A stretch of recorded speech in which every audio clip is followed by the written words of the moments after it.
Bismillah. Assalamualaikum warahmatullahi wabarakatuh. Saudaraku, ada sebait doa yang pernah diajarkan oleh baginda Rasulullah sallallahu alaihi wasallam dan disunnahkan untuk dipanjatkan kepada Allah Subhanahu wa taala sebelum seseorang hendak belajar. Jadi Rasulullah mengajarkan doa. Rasulullah mensunnahkan doa sebelum belajar. Doa tersebut kurang lebih seperti ini. Bismillahirrahmanirrahim. Allahumma anfa'ni bima 'allamtani wa 'allimni ma yanfa'uni wazidni ilman ma yanfa'uni. Dengan doa ini seorang hamba berharap dikaruniai olehnya ilmu yang bermanfaat. Atau biasanya sebelum belajar, biasanya dengan berdoa, salatan tukhrijuna biha min zulumatil wahmi ya Allah wa tukrimuna binuril fahmi wa tudkhulana ma ashkala hatta yafhama innaka ta'lamu wa la na'lam innaka anta 'allamul ghuyub wa innaka 'ala kulli syai'in qadir wa 'ala alihi wa ashabihi ajma'in amin ya rabbal alamin. Biasakan berdoa seperti itu ketika sebelum memulai belajar. Kemudian, apakah hakikat ilmu yang bermanfaat itu? Apa hakikatnya? Apa manfaat ilmu? Secara syariat, suatu ilmu disebut bermanfaat apabila mengandung maslahat, memiliki nilai-nilai kebaikan bagi sesama manusia ataupun alam. Akan tetapi manfaat tersebut menjadi kecil, artinya bila ternyata tidak membuat pemiliknya semakin merasakan kedekatan kepada Zat Maha Pemberi ilmu. Siapa? Allah Subhanahu wa taala. Dengan ilmunya itu mungkin meningkat derajat kemuliaannya di mata manusia, tetapi belum tentu meningkat pula di hadapan Allah. Oleh karena itu, dalam pandangan ma'rifat, gambaran ilmu yang bermanfaat itu sebagaimana yang pernah diungkapkan oleh seorang ahli hikmah. Ilmu yang berguna ialah yang meluas di dalam dada sinar cahayanya dan membuka penutup hatinya. Seakan memperjelas ungkapan ahli hikmah tersebut, Imam Malik bin Anas radhiyallahu anhu berkata, yang bernama ilmu itu bukanlah kepandaian atau banyak meriwayatkan, melainkan hanyalah nur yang diturunkan Allah ke dalam hati manusia. Adapun bergunanya ilmu itu adalah untuk mendekatkan manusia kepada Allah dan menjauhkannya dari kesombongan. Itu makna ilmu yang sesungguhnya. Ilmu pembersih diri, ilmu pembersih hati. Ilmu itu hakikatnya adalah kalimat-kalimat Allah. Terhadap ilmunya, sungguh tidak akan pernah ada satupun makhluk di jagat raya ini yang bisa mengukur kemahaluasan Allah. Sesuai dengan firman Allah, katakanlah, kalau sekiranya lautan menjadi tinta untuk menulis kalimat-kalimat Tuhanmu, sungguh habislah lautan itu sebelum habis.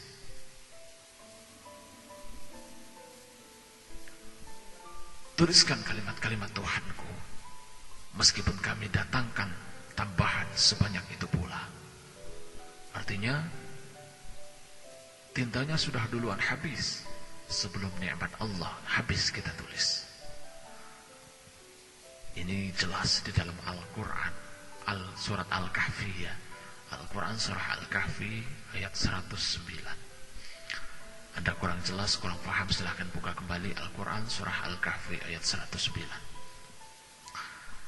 Adapun ilmu yang dititipkan kepada manusia mungkin tidak lebih dari setitik air di tengah samudera luas. Meskipun demikian, barang siapa yang dikaruniai ilmu Allah, yang dengan ilmu tersebut semakin bertambah dekat dan kian takutlah ia kepada Allah, niscaya Allah akan meninggikan orang-orang yang beriman di antara kita, dan orang-orang yang diberi ilmu akan ditinggikan derajatnya oleh Allah Subhanahu wa ta'ala. Anda bisa memperjelas ini, Anda baca di dalam Al-Quran surat Al-Mujadilah ayat 11. Ini janji Allah. Anda memiliki ilmu yang bermanfaat, bukan untuk Anda sombongkan, maka derajat Anda akan ditambah, ditinggikan oleh Allah Subhanahu wa ta'ala. Ini janji Allah. Allah tidak pernah ingkar janji. Saudaraku, akan tetapi walaupun hanya setetes ilmu Allah yang dititipkan kepada manusia, namun sangat banyak ragamnya. Ilmu itu baik kita kaji sepanjang membuat kita semakin takut kepada Allah.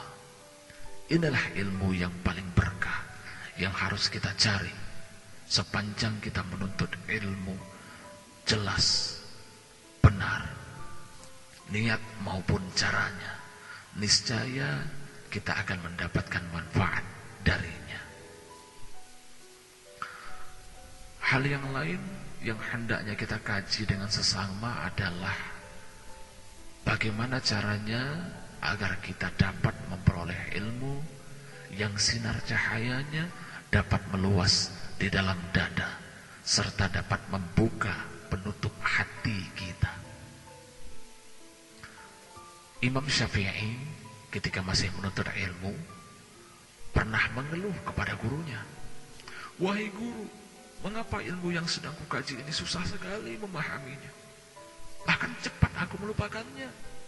Sang guru menjawab, "Ilmu itu ibarat cahaya.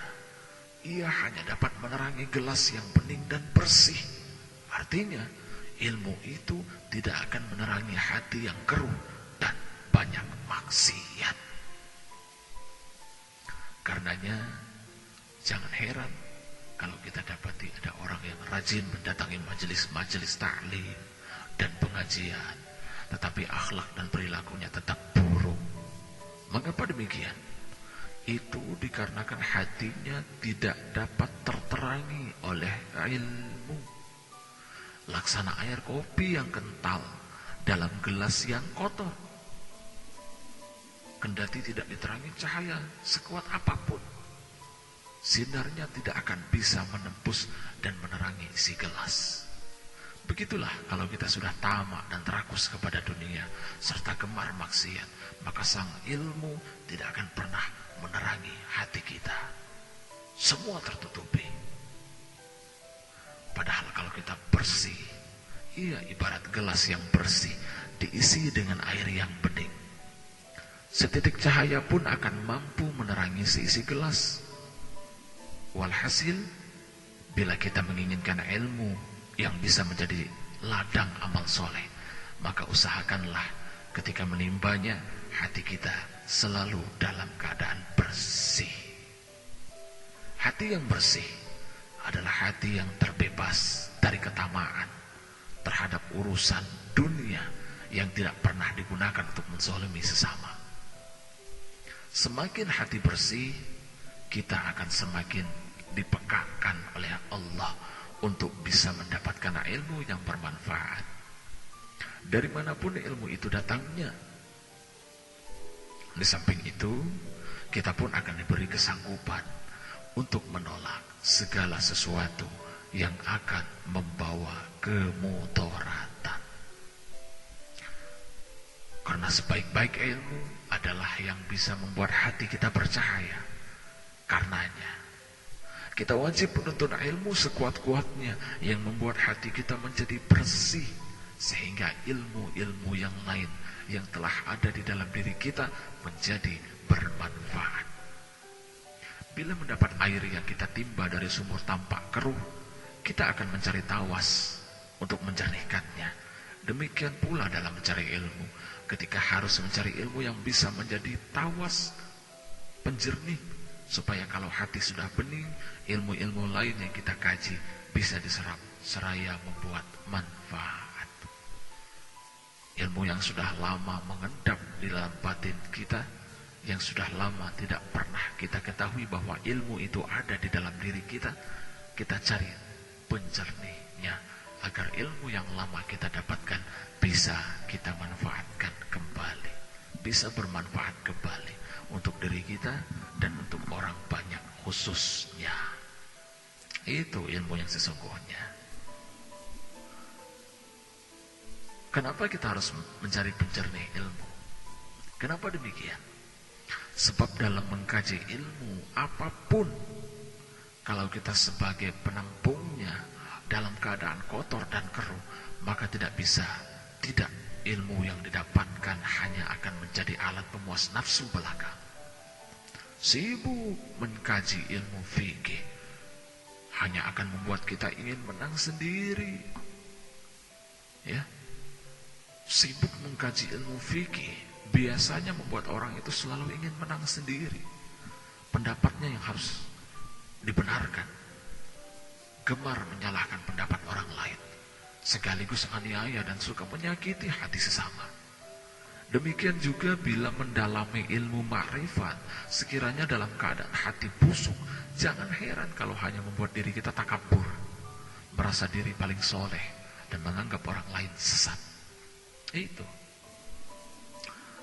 Oleh sebab itu, tampaknya menjadi fardu ain hukumnya untuk menjadi orang yang suka mengkaji ilmu kesucian hati dalam rangka ma'rifat, mengenal Allah. Datangilah majelis pengajian yang di dalamnya kita dibimbing untuk riyadhah, berlatih, mengenal dan berdekat-dekatan dengan Allah Subhanahu wa ta'ala. Kita selalu dibimbing untuk banyak berzikir pasti, mengingat Allah dan mengenal kebesaran Allah, sehingga sadar betapa teramat kecilnya kita ini di hadapan Allah. Kita lahir ke dunia ini tidak membawa apa-apa, dan bila datang saat ajal pun pastilah tidak membawa apa-apa pula, sama. Mengapa harus ujub? Mengapa harus riya? Mengapa harus takabur? Ya, mengapa harus sum'ah? Merasa diri besar, sedangkan yang lain kecil. Merasa diri lebih pintar, sedangkan yang lain bodoh. Itu semua hanya karena sepersekian dari setetes ilmu yang kita miliki. Padahal bukankah ilmu yang kita miliki pada hakikatnya adalah titipan Allah juga, yang sama sekali tidak sulit baginya untuk mengambilnya kembali dari kita. Subhanallah. Hadirin, setinggi apapun ilmu kita, kalau itu menjadi dasar kesombongan diri kita, maka tidak akan bermanfaat. Tapi ilmu setetes air pun atau sebutir debu pun yang kita miliki, kalau itu bisa menjadi penerang dan cahaya bagi diri kita dan orang lain, insya Allah, mudah-mudahan kita termasuk orang yang dimudahkan oleh Allah, menjadi orang yang mendapatkan ilmu yang bisa menjadi penerang dalam kegelapan, dan menjadi jalan untuk dapat bertakarrub kepada Allah Subhanahu wa ta'ala. Ilmu yang kita miliki itu adalah pemberian Allah, dan jangan pernah disombongkan. Kita punya ilmu, berbagi, tapi berbagi bukan seakan-akan mengajari orang lain, tapi hanya sekedar berbagi. Ya, cara berbagi ilmu tidak hanya dengan ceramah, dakwah kemana-mana, bukan dengan seperti itu. Ngobrol dengan teman, duduk, nongkrong dengan teman, sambil ngomongin yang berbobot sedikit, sambil selipkan tuh ilmu-ilmu yang bermanfaat. Tentunya ilmu ma'rifatullah, Ma'rifatullah maksudnya apa? Sebelum mengenal Allah, kenal dulu diri sendiri. Orang yang sudah mengenal dirinya, pasti dia akan kenal Allah. Saudaraku, belajar rendah hati, ilmu apapun yang kita miliki semua tidak akan bermanfaat tanpa izin dari Allah Subhanahu wa taala.